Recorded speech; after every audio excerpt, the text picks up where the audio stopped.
Good morning student. आज हम history का जो सेकंड चैप्टर पढ़ रहे हैं उसको आगे पढ़ेंगे। तो अभी तक हमने पढ़ लिया है कि यूरोप में सोशलिज्म कैसे आया और जो रशिया में जो रिवॉल्यूशन हुआ वो किस तरह से, उसके कौन कौन से कारण थे। तो अब हमने पढ़ लिया कि रशिया का जो साम्राज्य था वो कैसा था, उसकी इकोनॉमी कैसी थी, उसका सोसाइटी कैसी थी। तो अब हम पढ़ेंगे कि रशिया में सोशलिज्म कैसे आया। कि जितनी भी पार्टी थी रशिया में 1914 से पहले, वो सभी पार्टी क्या थी, इलीगल थी।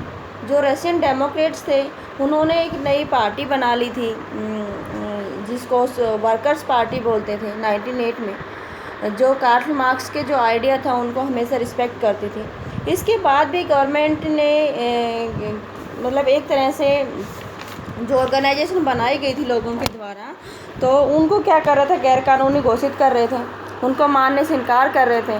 क्योंकि जो ऑर्गेनाइजेशन बनती जा रही थी उन्होंने अपने मोबाइल मतलब न्यूज़पेपर निकालने शुरू कर दिए थे, ठीक है, अपने मजदूरों को संगठित करना शुरू कर दिया था, स्ट्राइक करनी शुरू कर दी थी। तो इसी तरह से जो रशिया में जो रशियन सोशलिस्ट थे उन्होंने महसूस कर लिया था कि जो रशिया का जो रिवॉल्यूशन है उसमें जो ये पीजेंट्स हैं, जो किसान हैं, ये अपने आप क्या करते थे, मर्जी से अपनी उसको ज़मीन को डिवाइड कर सकते हैं। तो शायद वो नेचुरल सोशलिस्ट हो सकते हैं क्योंकि उनमें ये भावना पहले से ही है।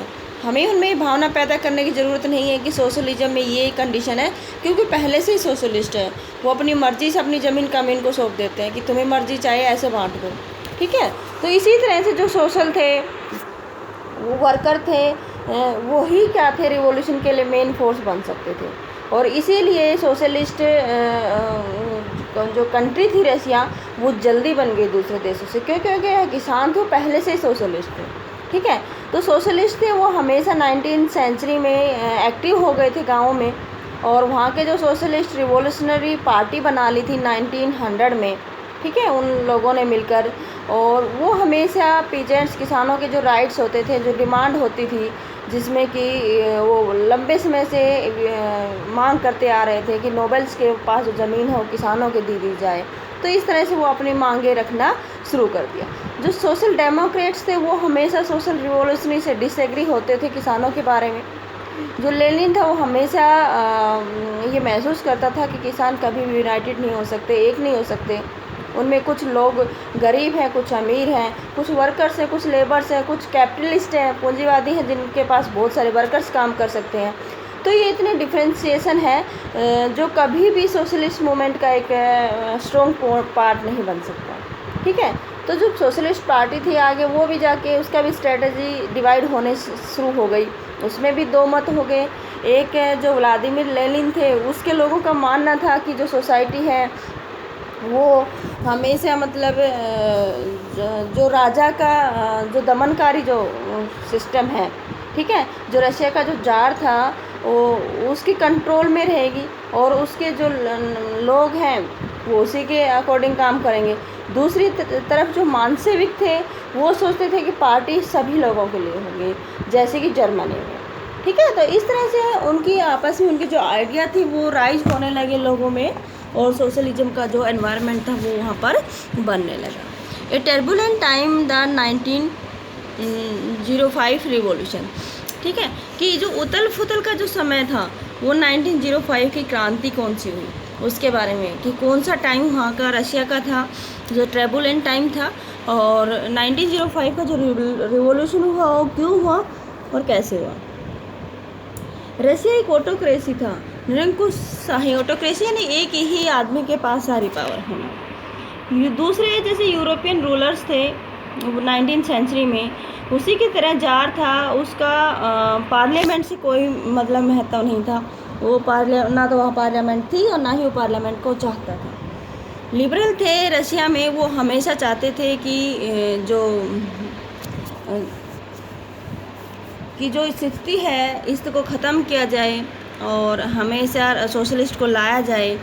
इसी तरह से जो दूसरे थे सोशल डेमोक्रेट्स थे, सोशल रिवॉल्यूशनरी थे, उन सबको साथ मिलाकर वर्कर्स, पीजेंट और जो भी थे उन्होंने 1905 का संविधान के लिए डिमांड करनी शुरू कर दिया।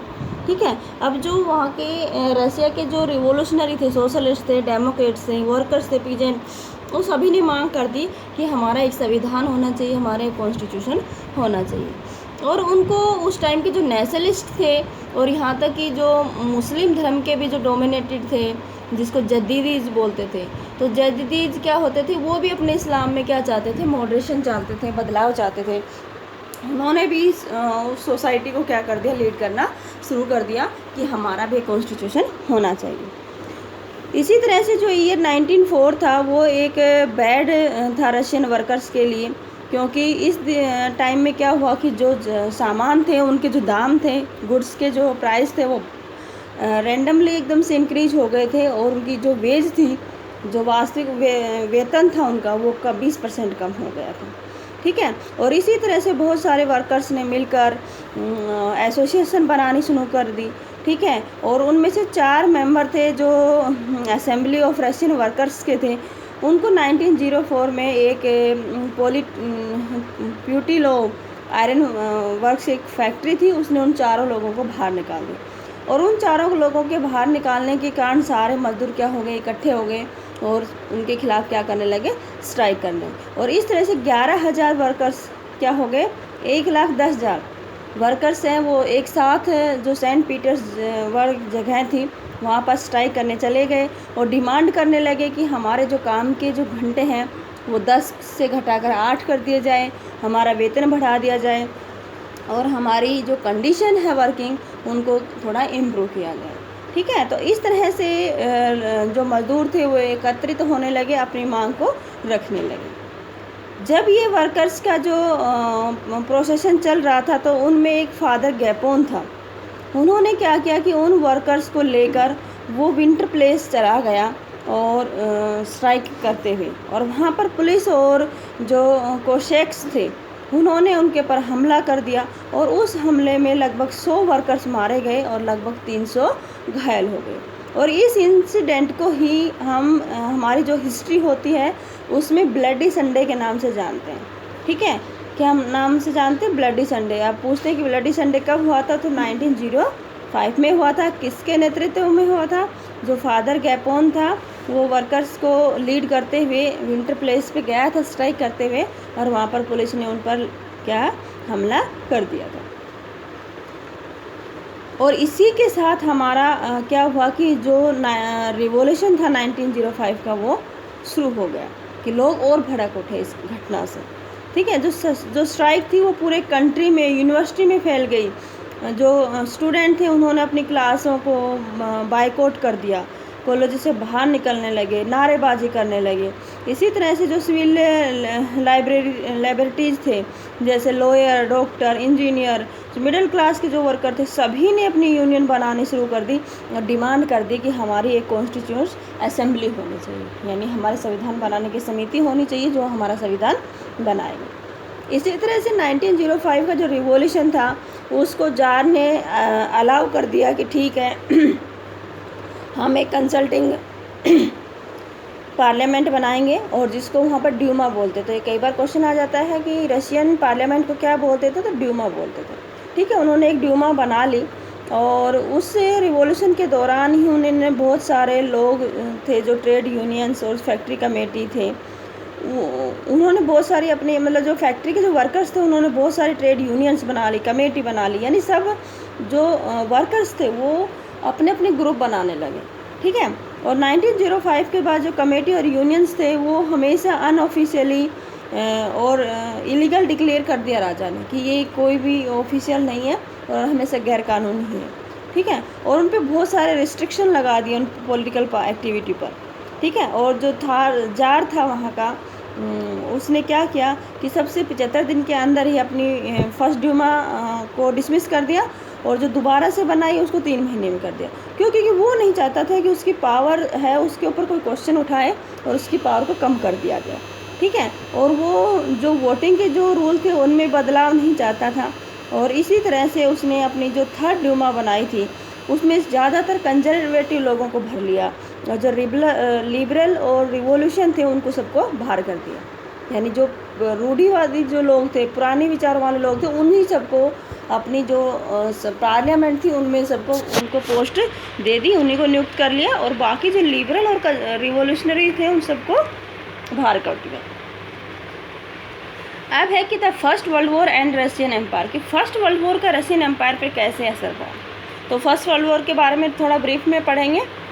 तो फर्स्ट वर्ल्ड वॉर कब शुरू हुआ था? 1940 में हुआ था, और इसमें 2 यूरोपियन पार्टी शामिल थी। एक था यूरोपियन अलायंस जिसको बोलते थे, जिसमें जर्मनी, ऑस्ट्रिया और टर्की था, ठीक है, जिसको सेंट्रल पावर बोलते थे। और दूसरा जो गुट था वो था फ्रांस, ब्रिटेन और रसिया, जिसमें बाद में इटली और रोमानिया भी मिल गया था। हर कंट्री का जो ग्लोब एम्पायर था वो सभी मतलब उस युद्ध में लड़ना चाहते थे, यूरोप के साथ साथ यूरोप के बाहर के लोग भी।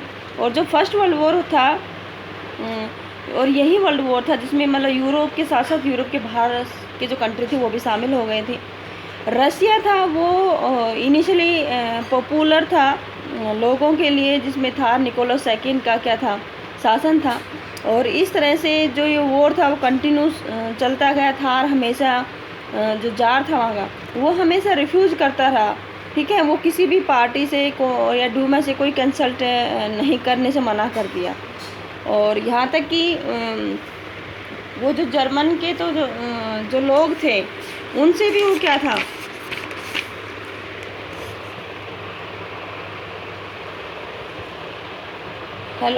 इसी तरह से जो स्पोर्ट्स था उनको एंटी जर्मन्स का वो उनके तरफ उनका हाई होने लगा। सेंट पीटर्सबर्ग एक जर्मन नेम है। इस तरह से वहाँ के लोगों ने क्या किया कि जर्मनी के जो भी लोग थी उनको सपोर्ट करना मना कर दिया, और लोगों ने वहाँ का जो सेंट पीटर्सबर्ग एक जगह थी उसका नाम चेंज करके पेट्रोग्राड्स कर दिया, क्योंकि वो मानते थे कि जो सेंट पीटर्सबर्ग है एक जर्मनी का नाम है, ठीक है। और इस तरह से उन्होंने उसको नाम चेंज कर दिया। इसके बाद जो जार की जो रानी थी, ठीक है, जिसका नाम अलेक्जेंड्रा था, तो जो जरीना अलेक्जेंड्रा, ठीक है, तो जरीना अलेक्जेंड्रा जो जर्मन की थी, और उसका जो एडवाइज़र था वो भी एक मोंक था जिसको रासपुतीन बोलते थे। तो वो भी लोगों में क्या था, अनपॉपुलर था। तो लोग ना तो उस रानी को पसंद करते थे, और रानी उस राजा को क्या थी, सलाह देती थी, तो इसलिए लोग राजा के खिलाफ भी हो गए, जार के खिलाफ भी हो गए। जो फर्स्ट वर्ल्ड वॉर था वो ईस्टर्न फ्रंट पर डिफरेंट था वेस्टर्न फ्रंट से, यानी कि रसिया का एक ईस्टर्न फ्रंट पे लड़ रहे थे, एक वेस्टर्न पे, लेकिन दोनों ही डिफरेंट थे। क्यों? कि जो वेस्ट आर्मी थी वो तो क्या थी कि ईस्टर्न फ्रांस में पहले से ही लड़ रही थी, ठीक है, और जो ईस्ट में जो आर्मी थी वो उनका जो आइडिया था, जो डील थी उनकी अच्छी थी, और वो लड़ते हुए मतलब वहाँ तक जा रहे थे। तो धीरे धीरे क्या हुआ कि वहाँ के जो लोग थे, रसिया की जो आर्मी थी वो बुरी तरह से हारना शुरू कर दी जर्मनी और ऑस्ट्रेलिया में 1914 में और 1916 में, और वहाँ के लगभग 7 मिलियन जो सैनिक थे वो मारे जा चुके थे, ठीक है। और जो रशियन आर्मी जब वापस आ रही थी, आते हुए उन्होंने बहुत सारी बिल्डिंग और क्रॉप्स को नष्ट कर दिया ताकि जर्मन को थोड़ी दिक्कत हो खाने पीने की। तो उससे क्या हुआ कि रशिया के 3 मिलियन लोग भी क्या हो गए, रिफ्यूजी हो गए, यानी सैनिक भी मारे गए, ऊपर से 3 मिलियन लोग क्या हो गए, शरणार्थी भी हो गए, ठीक है, कि उनके पास घर नहीं था। सोल्जर्स थे, अब वो ज़्यादा लड़ाई लड़ना नहीं चाहते थे क्योंकि थक चुके थे। जो वॉर है वो उसका इंडस्ट्री पर भी बुरा असर पड़ा। रसिया में जो ज़्यादातर ओनर्स थे वो इंडस्ट्री के वो भी कट ऑफ हो गए, क्योंकि उनकी जो सप्लाई थी वो ज़्यादातर सप्लाई कैसे जाने लगी, बाल्टिक सी से होती थी, तो उन पर जर्मन ने कंट्रोल कर लिया, तो उनका जो एक्सपोर्ट और इंपोर्ट का जो काम था वो भी बंद हो गया। इंडस्ट्री के जो इक्विपमेंट थे वो भी धीरे धीरे जल्दी मतलब तेज़ी से कम होने लगे, क्योंकि रशिया के जो लोग थे उन्होंने क्या कर दिया कि जो 1916 में रेलवे जो लाइन थी उसको तोड़ दिया गया, ठीक है, और जो बहुत सारी जो वर्कर्स थी उनको भी नष्ट कर दिया गया, और धीरे धीरे जो सप्लाई थी वो आर्मी को सेंड करने लगे अनाज, तो लोगों में भूखमरी आ गई क्योंकि ज़्यादातर अनाज तो आर्मी के लिए जाने लगा।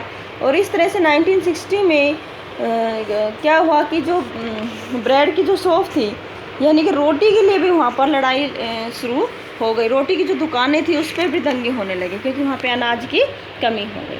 ठीक है, तो इस तरह से जो फर्स्ट वर्ल्ड वॉर था उस पर रसिया पे असर पड़ा। उसके बहुत सारे सैनिक भी मारे गए, किसान भी मारे गए, बिल्डिंग्स नष्ट कर दी गई, क्रॉप्स नष्ट कर दी गई, फिर इंडस्ट्री में भी कमी आ गई। ठीक है, क्योंकि उनका एक्सपोर्ट का भी ख़त्म होगा, रेलवे लाइन तोड़ दी गई, बाल्टिक सी से उनका कंट्रोल जो ट्रेड का था वो भी ख़त्म हो गया और अनाज की कमी होने लगी। ज़्यादातर अनाज आर्मी के पास जाने लगा और लोगों में भूखमरी फैलने लगी। ठीक है, तो आज बस इतना ही और बाकी का हम अगली वीडियो में पढ़ेंगे।